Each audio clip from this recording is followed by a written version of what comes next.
I have here remnants of a box of peaches that I got at Lane Orchards in Georgia, and I'm going to peel them and make a cobbler. I have all my freshly peeled peaches in a bowl, and I'm just going to go ahead and slice them up. Okay, you're going to want to slice up or dice up. As you can tell, I did a combination of both. I've got some thin slices and I've got some little chunks here. 4 cups. So this was, for me, 4 large peaches gave me right about 4 cups. You're going to put them into a pot. To this, you're going to add a cup of sugar, white granulated sugar, and half a cup of water. And you're just going to mix it really, really well.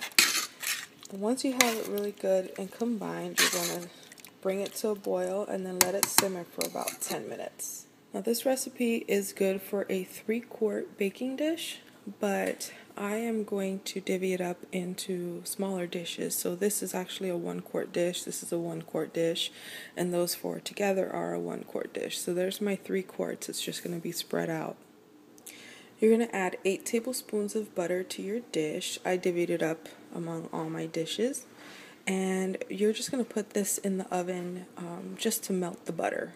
Okay, while the butter's melting and the fruit is simmering, you can prepare your flour mixture. So I have here 1½ cup of an all-purpose baking mix, this Bloomfield Farms gluten-free one.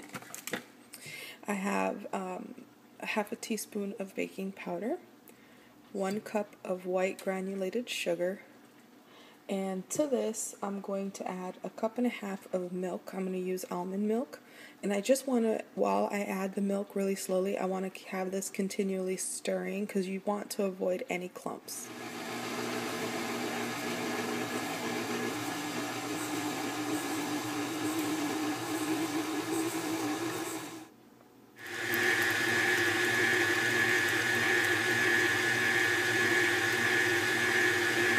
This is really smooth, and that's exactly how you want it. Okay, now that the butter is melted, you're going to begin assembling these. So we're going to start with the little ones. And you're just going to take some of your batter, pour it right over the butter. Don't mix it. It's hard with one hand. Come on, fall. Okay. Probably put a little tiny bit more in there. Okay, that's good. And then we're going to put some of the fruit on top of that. A little bit more. Okay, and we're going to repeat the process on all of these. I've got all of my cobblers assembled. Now the batter is going to rise while it bakes, and it's going to end up on the top.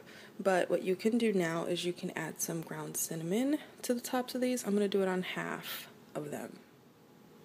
Alright, so I've got some tiny bit of cinnamon sprinkled on some of these. And now I'm just going to put them in the oven and bake them for 45 minutes. Okay, just pulled it out of the oven. It smells fantastic. Now, if you would have used regular flour, you would have seen that it would cover the fruit completely. It did rise a lot. Like, this dish is all the way down to the bottom. It's a pretty tall dish, and it's completely covering the sides of the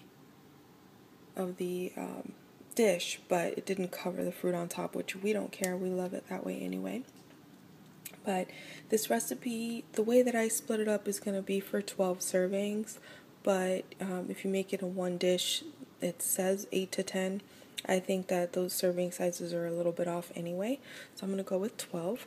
So I hope you like this recipe and that you give it a try. It's super easy. Don't forget to give this video a thumbs up, and we will see each other soon.